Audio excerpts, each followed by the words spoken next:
کہ ایک مسلمان کے اوپر کیا لازم ہے کہ وہ نبی صلی اللہ علیہ وسلم کے لیے درود بھیجے، اپنی زندگی میں اسے شامل کر لے. اسی لیے اس کو نماز کا حصہ بنا دیا گیا. پیچھے بات ہوئی تھی نا کہ ما کان لکم ان تؤذوا رسول اللہ، تمہارے لیے جائز نہیں کہ رسول اللہ کو اذیت دو، بلکہ تمہارے لیے الٹا کیا لازم ہے کہ تم کیا کرو؟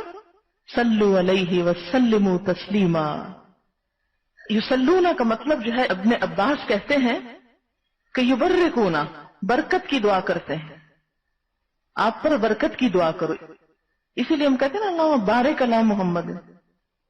بہرحال حدیث میں آتا ہے، بخاری کی حدیث ہے کہ تم میں سے کوئی شخص جب تک اپنی نماز کی جگہ پر جہاں اس نے نماز پڑھی ہے بیٹھا رہے اور اس کا وضو نہ ٹوٹے، تب تک فرشتے اس پہ درود بھیجتے رہتے ہیں، یعنی عام انسانوں پر بھی، اور یوں کہتے ہیں یا اللہ اس کو بخش دے، اس پر رحم فرما. تو فرشتے جب دعائے رحمت کرتے ہیں تو وہ دراصل اللہ تعالیٰ سے کیا کہتے ہیں کہ یا اللہ ان پر رحم فرما، ان کے درجات بلند فرما. پھر اسی طرح یہ ہے کہ ان ابی ہریرہ رضی اللہ عنہ ان رسول اللہ صلی اللہ علیہ وسلم قال من صلی علی واحدۃ صلی اللہ علیہ عشرا. حضرت ابو ہریرہ سے روایت ہے کہ نبی صلی اللہ علیہ وسلم نے فرمایا جس نے مجھ پر ایک مرتبہ درود بھیجا اللہ تعالیٰ اس پر 10 رحمتیں نازل فرمائے گا. یہ صحیح مسلم کی روایت ہے. اسی طرح ایک اور حدیث میں آتا ہے، حضرت عبداللہ بن ابو طلحہ کہتے ہیں اپنے والد سے روایت کرتے ہوئے کہ ایک روز اللہ کے رسول صلی اللہ علیہ وسلم تشریف لائے، آپ کا چہرہ مبارک خوشی سے تمتما رہا تھا. ہم نے عرض کیا آج آپ کے چہرے پر مسرت کے آثار دیکھ رہے ہیں. آپ نے فرمایا میرے پاس جبریل تشریف لائے اور بشارت دی کہ اللہ تعالیٰ فرماتا ہے کیا آپ کے لیے یہ بات خوشی کا باعث نہیں کہ آپ کا جو امتی آپ پر ایک مرتبہ درود بھیجے میں اس پر 10 رحمتیں نازل کروں، اور جو امتی ایک مرتبہ آپ کو سلام کہے میں اس کو 10 مرتبہ سلام کہوں. کوئی بھی دعا جب آپ کرتے ہیں اور کوئی ذکر کرتے ہیں تو اس کا اتنا اجر نہیں جتنا درود شریف کا ہے. ایک اور روایت ہے جس نے مجھ پر ایک مرتبہ درود پڑھا اللہ تعالیٰ اس کے حصے میں 10 نیکیاں لکھ دیتے ہیں. ایک اور حدیث میں جو میرے اوپر ایک بار درود بھیجے گا اللہ اس پر 10 رحمتیں بھیجیں گے، 10 گناہ معاف کریں گے، 10 درجے بلند فرمائیں گے. 10 رحمتیں، 10 گناہ معاف اور 10 درجے بلند. 10 سٹیپس اوپر ہو گئے آپ. پھر اسی طرح ایک حدیث ہے 10 مرتبہ صبح 10 مرتبہ شام درود پڑھنا آپ صلی اللہ علیہ وسلم کی شفاعت حاصل کرنے کا ذریعہ ہے. یہ حدیث جو ہے یہ طبرانی کی ہے. پھر اسی طرح ایک اور حدیث میں آتا ہے حضرت عبداللہ بن مسعود کہتے ہیں کہ رسول اللہ صلی اللہ علیہ وسلم نے فرمایا قیامت کے دن میرے سب سے زیادہ نزدیک وہ لوگ ہوں گے جو مجھ پر زیادہ سے زیادہ درود بھیجتے ہیں. اسی طرح ایک اور حدیث ہے کہ نبی صلی اللہ علیہ وسلم ایک روز گھر سے نکلے اور کھجوروں کے باغ میں داخل ہوئے. آپ نے بہت لمبا سجدہ کیا حتیٰ کہ مجھے اندیشہ ہوا کہ کہیں اللہ نے آپ کی روح قبض نہ کر لی، اتنی دیر لگا دی. حضرت عبد الرحمن بن عوف کہتے ہیں کہ میں رسول اللہ صلی اللہ علیہ وسلم کی طرف ہی دیکھ رہا تھا کہ آپ نے سر اٹھایا اور فرمایا کیا بات ہے. میں نے بات بتائی تو آپ نے ارشاد فرمایا کہ جبریل علیہ السلام نے مجھ سے کہا اے محمد صلی اللہ علیہ وسلم کیا میں آپ کو ایک بشارت نہ دوں؟ اللہ تعالیٰ فرماتے ہیں جو شخص آپ پر درود بھیجے گا میں بھی اس پر رحمت نازل کروں گا، جو آپ پر سلام بھیجے گا میں بھی اس پر سلام بھیجوں گا. امت کا درود اور سلام حضور صلی اللہ علیہ وسلم تک پہنچایا جاتا ہے. وہ کیسے؟ اس کے بارے میں نسائی کی روایت ہے حضرت عبداللہ بن مسعود کہتے ہیں آپ صلی اللہ علیہ وسلم نے فرمایا بے شک اللہ سبحانہ وتعالیٰ کے فرشتے زمین میں پھرتے رہتے ہیں اور میری امت کا سلام مجھے پہنچاتے ہیں. یعنی ہماری ڈائریکٹ آواز نہیں آپ سنتے، فرشتے آپ کو پہنچاتے ہیں. نبی صلی اللہ علیہ وسلم نے فرمایا میری قبر کو میلہ نہ بناؤ اور نہ ہی اپنے گھروں کو قبرستان بناؤ.